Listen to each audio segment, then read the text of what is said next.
Now we're going to talk about the esophagram. I'm going to talk about the difference between the esophagram and the modified barium swallow. We're going to look at the anatomy that we're going to be interested in seeing, the pathologies that we're going to see in the esophagram, and we're going to talk about the differences in setup. So the setup itself is going to be greatly different than what it was with modified barium swallow. We're going to need cups, that's plural, with straws, again plural. Sometimes we're going to do the esophagram in conjunction with a upper GI and possibly a small bowel follow through. So what we're going to need are a variety of different barium types, and we're also going to need air contrast in most cases. So what you're going to need are cups. One's going to have just a small amount of water in it, so that you can drop the CO2 crystals into the water and have the patient drink it right away. Most of the time for the esophagram, you're just going to use the thick barium. I'm not talking about the paste, I'm just talking about the thick barium, but certainly you're going to follow protocol. If your protocol is for the radiologist to use thin barium, that's okay. If you're doing an upper GI, and especially if you're doing a small bowel follow through in conjunction with the esophagram, you're going to need some thick and thin barium. Some of the pathologies, again, are going to require some water, so don't throw your water cup away after you have the patient swallow the CO2 crystals. Hang on to that. And then certainly have an emesis basin or a trash can liner available. If the patient gets sick, you're not going to want to scramble for something for the patient to throw up in. Get you a wet washcloth as well, and the purpose for that is that once the patient drinks the barium is going to coat their mouth, and in that coating of their mouth and their lips, they're going to want to get that off. So to make it look like they're not a cartoon villain, go ahead and give them a wet washcloth to wipe their mouth with. So you want to prioritize your patients anytime you're doing an exam that is a contrast type exam. Um, so with most of your contrast exams, you're going to have some sort of prep. It's either going to be NPO after midnight, meaning the patient can't take anything in after midnight, nothing to eat or drink, or it could be after the evening meal. So if they eat at 6 o'clock at night and the exam isn't scheduled till 8 o'clock in the morning, that's 14 hours without taking anything except for, just nothing in their mouth except for possibly a toothbrush. So if you have a patient who's diabetic, then they can run into some issues with their blood sugar. Their blood sugar might start to get kind of low. So you want to prioritize them to get them in, get them out so that they can go have something to eat so that they maintain their blood sugar. You might also consider having some orange juice available for them or something that's sugary, orange juice, apple juice, possibly some sort of soft drink like a Coke or a Pepsi or something like that, so that if their words get slurred, you can give them something to drink. Secondly, you want to prioritize your elderly patients, and that is because that they're more susceptible to dehydration. So again, if they haven't had anything, if they hadn't had a drink of water since 6 o'clock the night before, and now it's 10 o'clock in the morning, they're going to be further dehydrated. So you want to get them in. Certainly, you want to prioritize your diabetic patients, but you want to prioritize your elderly patients as well. So your healthy 40-year-old patients are not going to be as susceptible as your elderly patients. And then your pediatric patients, you want to get them in and out as quickly as possible, just because hungry kids can be kind of tough to be around. You want your pediatric patients to be hungry so that they might ingest the barium or the iodinated contrast. If you've got a patient who's still on a bottle, you certainly want that baby to be hungry. You might consider cutting a little larger hole in the, if they're nursing off of a bottle, you might want to consider cutting a little bit larger hole in the nipple so that the barium can get through it. So that will be your order of operation, or not order of operation, but order of prioritization. And then everybody else comes below that. So now we're going to talk about esophagus or the esophagram, and we're going to take a look at one more video just so that you see the difference between the esophagram and the modified barium swallow. So this is the video of the esophagram. It's not the best video. Most of the time, it's just general view of the esophagram. But most of the time, your radiologists are going to look at the stomach and they're going to look all the way up at the epiglottis, at the swallowing mechanism, even on an esophagram. But what we're looking for is the entire esophagus and the contrast of flow from top to bottom. So what we might be looking for in an esophagram are pathologies like potential cancers, diverticula, narrowing because of gastroesophageal reflux, GERD, or sometimes we just refer to it as reflux. So those are the things that we're going to be looking at most on esophagams. So getting back over to this. Um, So in our esophagram, what we're going to do, post fluoroscopy projections are routine for the most part. It's going to be a RAO, and it's what we refer to as a RAO drinking esophagus. But certainly your AP or PA and your lateral are all going to be drinking as well.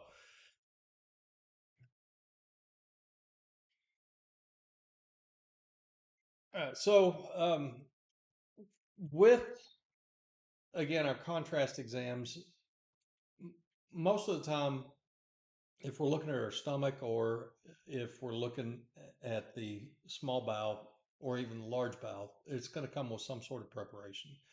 The esophagram all by itself, probably not, but an esophagram sometimes can be completed before an upper GI. An upper GI is a study of the stomach.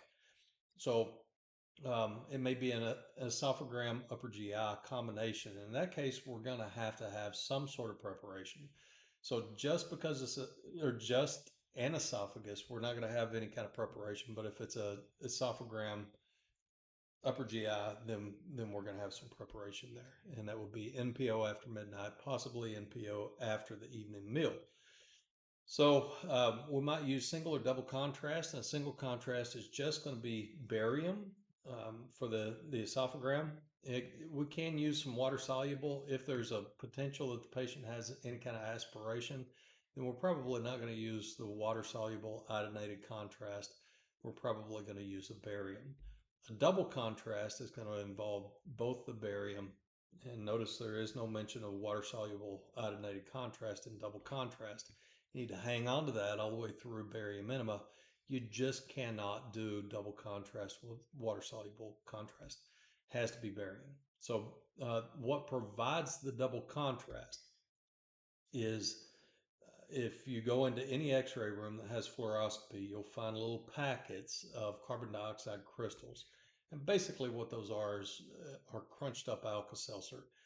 So what we're going to have is the patient drink the uh, carbon dioxide crystals. A lot of people just call them fizzies. They'll put the fizzies in just about a tablespoon of water and have the patient drink that down. And what that does is it introduces air into the stomach and into the esophagus. And then once we have the patient swallow the barium, what we're going to get is a double contrast. We're going to see the mucosal lining of the esophagus and of the stomach much better if we use those fizzies.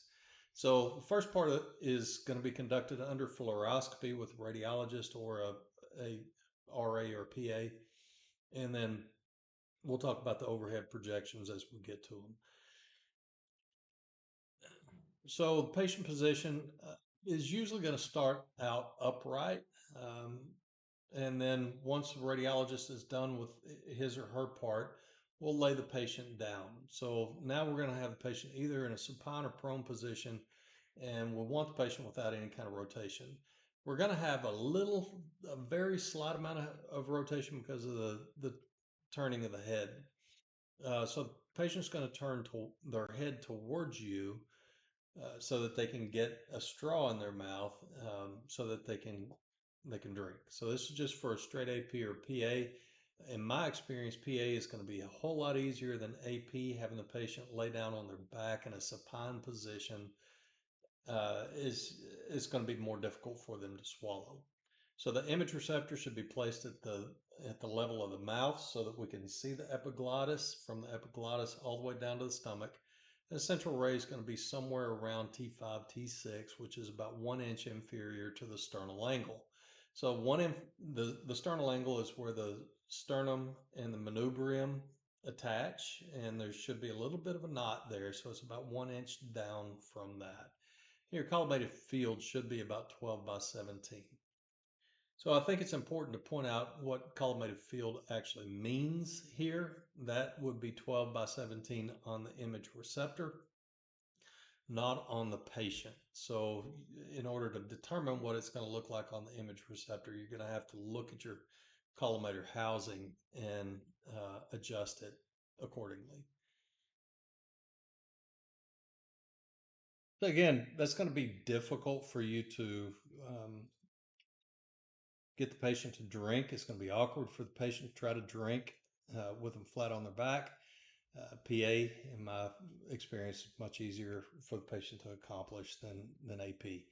But regardless if it's AP or PA, this is what you should get.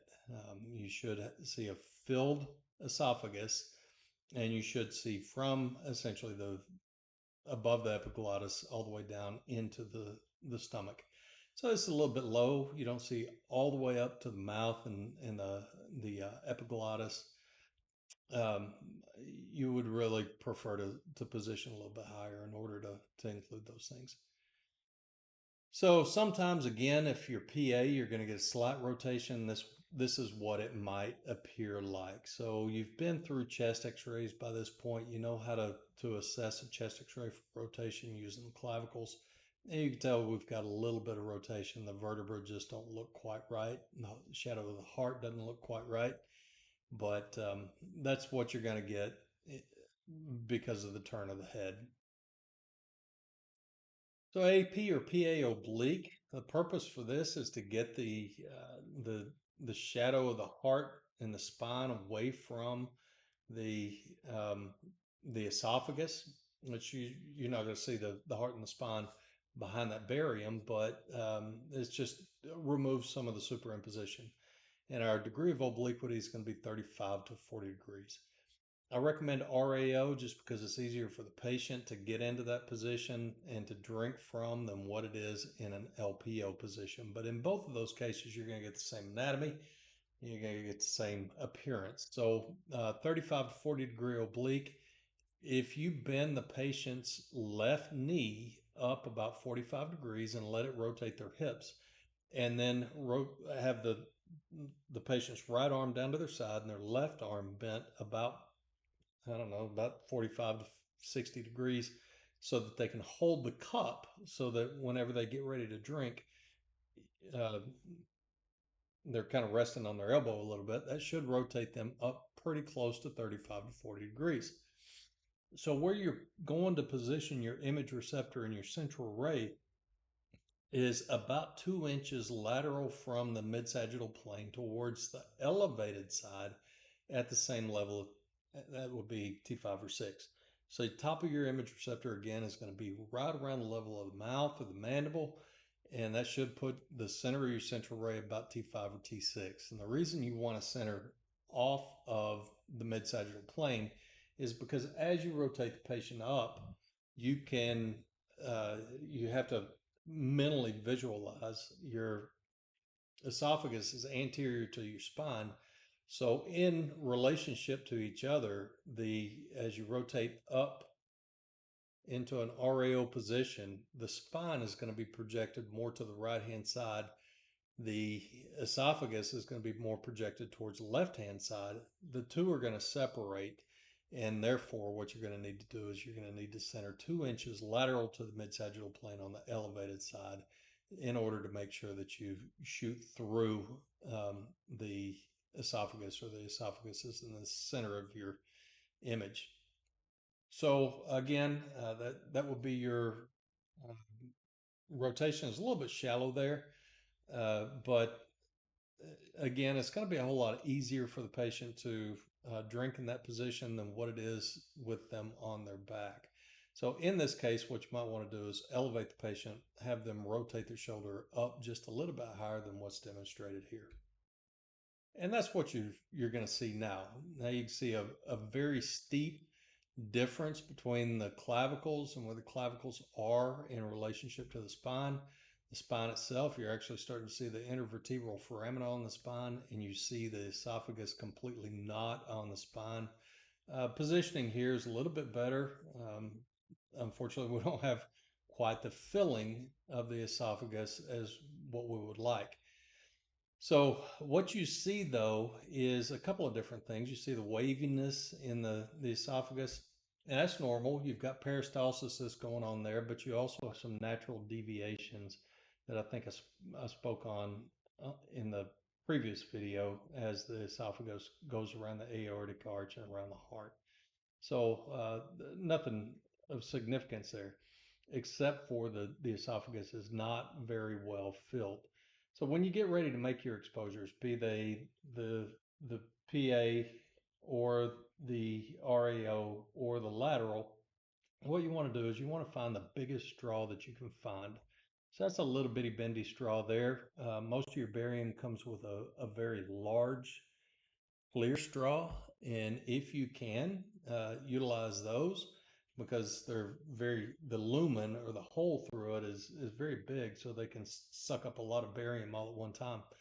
So what you want to do is you want to get the patient into position, get them all set up, and then you go to the control panel, and before you rotor up, you say, oh, okay, I want you to start drinking, and just repeat it over and over again. Try to introduce some urgency there. Say drink, drink, drink, drink, drink, drink, drink, and then make your exposure before you stop saying drink.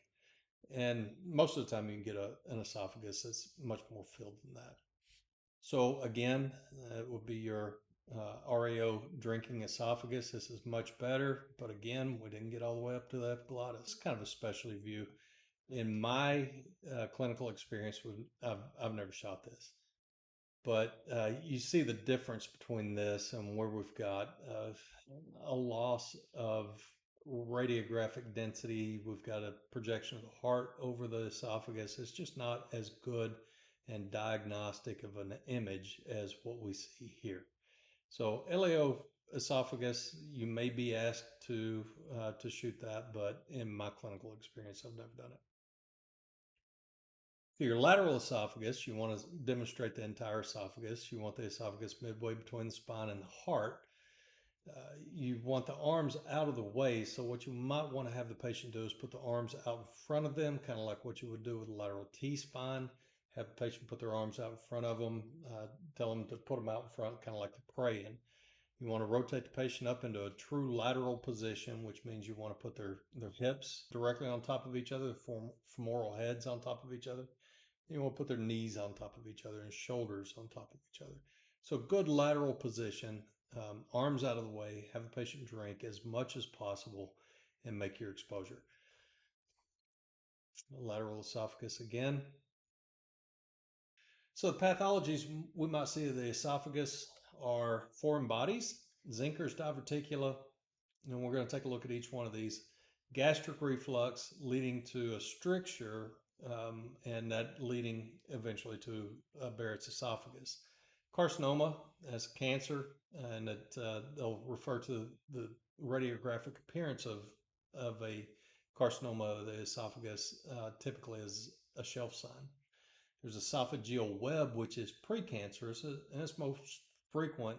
The prevalence is most frequent in thin women who smoke. So esophageal varices or varicose veins in the esophagus, and that presents with multiple filling defects. We've got a couple of different appearances to it. One would be worm tracing. If you've ever seen where a slug or a snail has crawled across concrete or across sand, they leave that track, and that's what worm tracing looks like in the esophagus. Or it could be multiple bulbous looking filling defects, and they resemble, I guess, a rosary bead. I know what esophageal varices look like in the rosary bead sign. It doesn't look like rosary beads to me. But that's caused by liver damage. And what we have with liver damage is that the blood that's being sent over from the spleen through the portal vein can't be processed quickly enough, so you get hypertension in that portal vein, and it manifests itself in esophageal varices. Achalasia is what we refer to as tertiary contractions, and that's where we have contractions that are out of phase. So where we get one side of the esophagus that is pushing inward to try to push the food downward, the opposite side is relaxing and it's bulging outward. So what we get is this appearance of a corkscrew, like what you would take a wine bottle cork out with. So it's kind of goes back and forth and back and forth like that. Then a hiatal hernia is not really esophageal pathology, but it is often diagnosed on an esophagram, and that is where a portion of the stomach comes up above the diaphragm. And sometimes the entire stomach can be above the diaphragm. That's what we refer to as an intrathoracic stomach. Before we get to the diagnosis of the images of the individual pathologies, I thought I'd go through some of the tests that we do to demonstrate the pathologies. So most of the time this is going to be done under fluoroscopy, but you may be asked to do some of this as well. So to demonstrate esophageal reflux, be it on a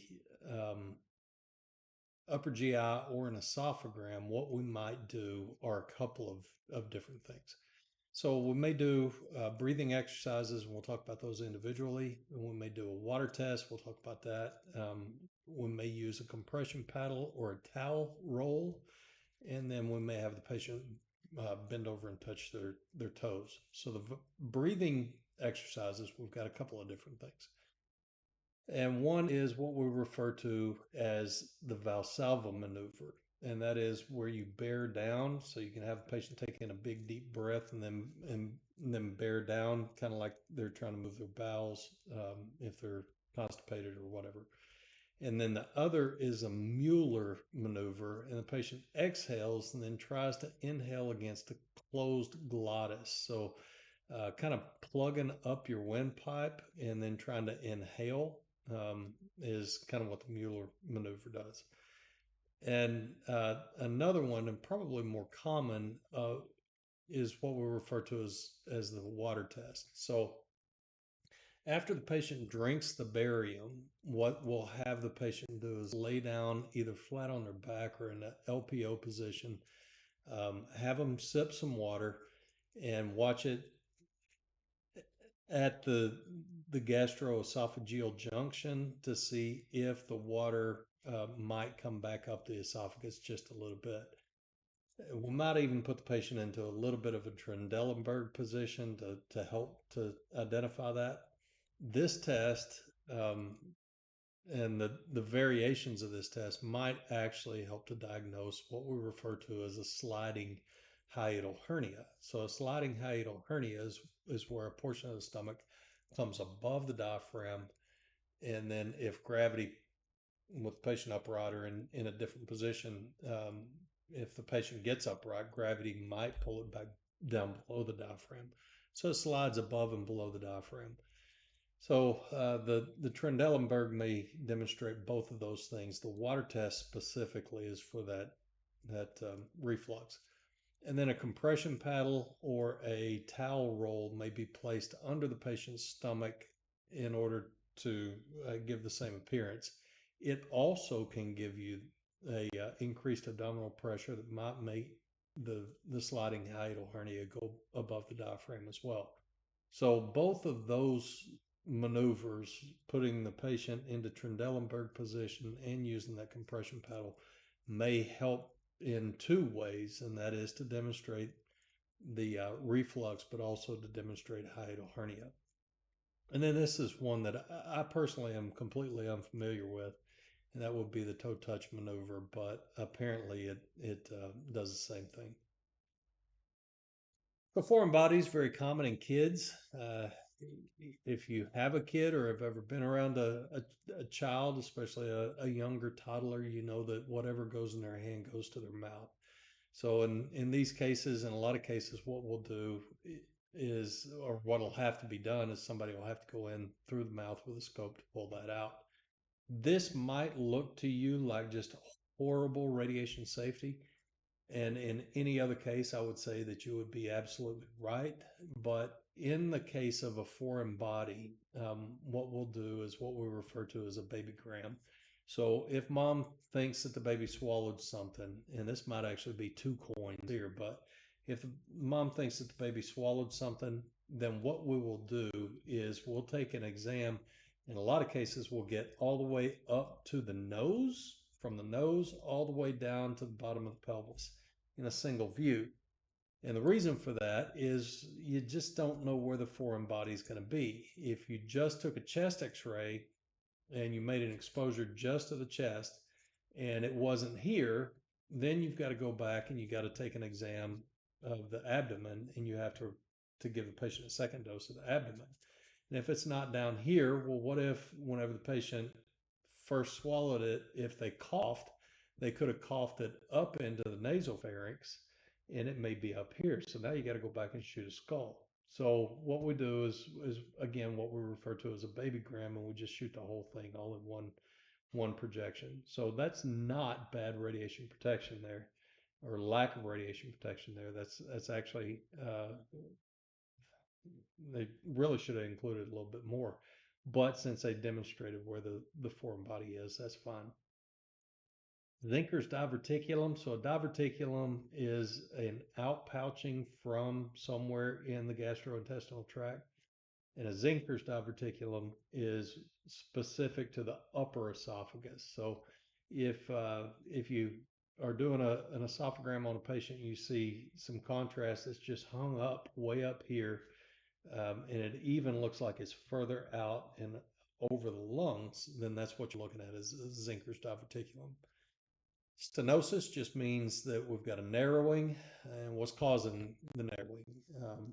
Do we have, again, something like gastroesophageal reflux causing that irritation so that the distal portion of the esophagus gets really, really thin? And if that's the case, we have, in a lot of cases, an enlarged remaining esophagus, and then we've got a Barrett's esophagus. So stenosis, you'll hear it referred to as rat tail sign sometimes because it gets very, very thin in some cases. So that's what that is, and that's what that is. So you've got Barrett's esophagus with the rat tail sign caused by that that stenosis. So esophageal web is a condition where you've got, in this case, it's in the lower esophagus, and that's what this thing is. It's kind of like it's got a ring all the way around it.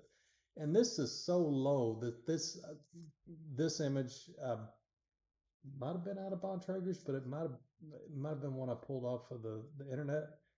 Uh, Sometimes your sliding hiatal hernias will also have a ring artifact like that on them as well. So cancer, again, anytime you see carcinoma, that's a cancer. And depending on how severe it is, you kind of got a little bit of a shelf sign here. And this is just completely eaten up. But you kind of see how it's referred to as a shelf sign. It's just got a filling defect because of the cancer growing in towards the lumen of the esophagus. And here's your esophageal varices. You got the worm tracing, and then you've got, again, I'm just not seeing rosary beads in that. I'm just seeing just a messy looking esophagus. As corkscrew esophagus, I always thought was an interesting presentation, but that again are your tertiary contractions. You can see where uh, what's light is where there is contrast. So this is a relaxing of this portion, and they're just out of sync with each other, so that as one side pushes in, the other side pushes out, and the contrast just isn't moving real well down through the esophagus. Then hiatal hernia, again, we've got a number of different presentations to hiatal hernia. I'm going to enlarge this. So what you've got here is a small portion of the esophagus, the small portion of the stomach above the diaphragm. And again, it can slide back and forth. It can go above the diaphragm, then below the diaphragm, be a sliding hiatal hernia. And that's kind of what you've got here is you've got, hiatal hernia just a little bit above, but it can be so severe that what we see here, you see the airflow level here, what we have here is what we refer to as an intrathoracic stomach. So essentially the entire stomach is above the diaphragm. Something that I did not mention before, atresia is a congenital condition. The patient is born with this. And in some cases, what we have is an incomplete esophagus. I'm going to enlarge that as well so that you can kind of see that a little bit better. So we've got an incomplete esophagus here. So this doesn't really present any kind of problem. This is the airway. So the esophagus comes down. It presents a problem because the patient can't get any food into the stomach. But as opposed to this over here, what you see is that the upper portion of the esophagus goes directly into the airway. So we've got a fistula or sinus tract going the into the airway, so that as the baby drinks the colostrum or the milk, it goes directly into the lungs, and that's a problem in this case, potentially this case as well. In all of these cases, what you're looking at is surgery to correct that. So the things that you got to remember for the esophagram and for the modified barium swallow, for the most part, is preparation. Indications for the equipment that you're going to need, the contrast types that you're going to need, the body positions and projections, our location, central ray location, collimation. Collimation for most of your esophagram is going to be 12 by 17. What structures you see, the evaluation criteria for all those different projections, and then the pathologies that we talked about as well. So I hope this was helpful. I hope that, again, you can kind of differentiate between the different exam types for the esophagus, the modified barium swallow, and uh, the esophagram, and when we use each one. And if you have any questions, please feel free to put those into the comments. And if you found this at all helpful, I would appreciate a like and subscribe. Thank you very much.